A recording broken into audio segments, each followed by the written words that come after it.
ဒီနေ့ဖူဆယ်သွားကံမှာပတ်စံလည်းဗျာမှမရှိဘဘိုးတောင်းရင်လည်းပေးမှာမဟုတ်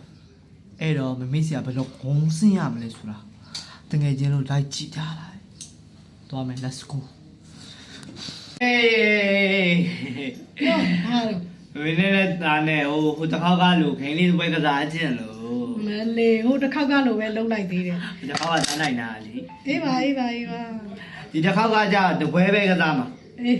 တားနိုင်လို့ရှိရင်မမေသားတောင်းပေးတားရှုံးလို့ရှိရင်တားမှရှိတယ်ပတ်စံနဲ့တောင်းပေးမယ်အမေဟုတ်လားကလေးတွေပါကူဖြေပေးလို့ရတယ်မလားရတယ်ကလေးတွေပါကူဖြေရတယ်ကဲပြောစမ်းစဉ်းစားခွင့်ကနည်းနည်းပဲရမှာနော်တစ်ခါပဲဖြည့်လို့ရမှာနော်300လောက်ဖြည့်လိုက်လို့မှားသွားလို့ရှိရင်တားရပြီနော်လက်တူတားပါအေးပါငါမှတက်ကူတွေရှိပါတယ်ကဲပြောအဲ့ဒါပြောမယ်နော်ဟိုးရှေတုံးပါတဲ့လူငယ်တယောက်ပါတဲ့စိတ်ညစ်ညစ်နဲ့ပင်လယ်ကမ်းစပ်မှာသွားနေ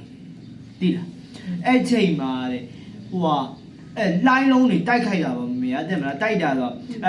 လိုင်းတိုက်ပြီးတော့ပြန်ကျသွားလိုက်အဲ့မှနဲ့ तू ကစဉ်းစားလိုက်တယ်တဲ့ तू လုံးချင်တာတစ်ခုရှိတယ်ဆိုပြီးတော့ तू ကခဲတလုံးပင်လယ်ကမ်းစပ်မှာရေလိုင်းတွေပုတ်နေဟုတ်တယ်ရေလိုင်းတွေပုတ်နေအဲ့ချိန်မှာ तू ကစဉ်းစားလိုက် तू လုံးချင်တာတစ်ခုရှိတယ်ပေါ့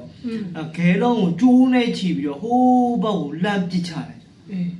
အဲ့ခဲလုံးကမြုပ်လိုက်နစ်လိုက်မြုပ်လိုက်နစ်လိုက်ဖြစ်နေအဲ့ဘာကြောင့်လဲဟာကိုကြီးကလည်းကြိုးချီတာလို့ဖြစ်မှာပေါ့ဝါကိုယ်ကခဲလောက်ကြီးတယ်ပေါ့အဲ့ခဲလုံးကခဲအစ်စ်လားဒါမှမဟုတ်ပေါ့နေလို့လားခဲစစ်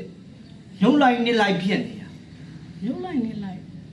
အော်တီလိုင်းပုံနေလို့ရေလိုင်းပုံနေတဲ့ခါရောက်တော့ရေလိုင်းကတင်လာလိုက်ကြွားလိုက်တင်လာလိုက်ကြွားလိုက်ဆိုတော့မြုပ်လိုက်နစ်လိုက်ဖြစ်နေတယ်မှာမဟုတ်မမေတို့တေချာစဉ်းစားအဖြေမရတော့ဆိုပြောနော်ဒါလက်ဆာရတော့အမလေးမီကီငါပေးရလိမ့်မယ်စဉ်းစားပါဦးဘာဖြစ်လို့မြုပ်လိုက်နစ်လိုက်ဒါနောက်ဆုံးတစ်ခါပဲဒါအကယ်တော့အစ်မြုပ်လိုက်နစ်လိုက်ဖြစ်နေမမေတို့စောစောပြောရဲဟာတခုမှမဟုတ်ပြောလိုက်တော့မမေနောက်ဆုံးပြောလိုက်တော့မရတော့ဒါသွားရမှာဒါသွားစရာတွေရှိတယ်ဒါအခုရက်ပိုင်းတော့အလုပ်တွေရှုံးအဲ့ဒါဆိုရင်ငါပြောတာတော့မှန်တော့ပါတယ်ရေလိုင်းကြီးကရေလိုင်းတွေကရေတွေကတက်လာလိုက်ပြန်ကျသွားလိုက်ရေတွေကတက်လာလိုက်ပြန်ကျသွားလိုက်ဆိုတော့အဲ့ခဲလုံးကမြုပ်လိုက်နေလိုက်ဖြစ်နေရတယ်မှာပေါ့မဟုတ်အဲ့ရှုံးပေးလိုက်ရှုံးပေးလိုက်သူကခဲလုံးကပေါ့နေလို့တဲ့မဟုတ်ကျိုးကျတာပြောလေအဲ့ဆိုဘာကြောင့်လဲမြုပ်လိုက်နေလိုက်ဖြစ်နေတာဆိုတော့မပေါ်လို့မြုပ်လိုက်နေလိုက်ဆိုရေထဲမှာပဲရှိတာအခုပတ်စံပေးလိုက်တော့သွားပြီသူစေသွားတော့ဘာလဲ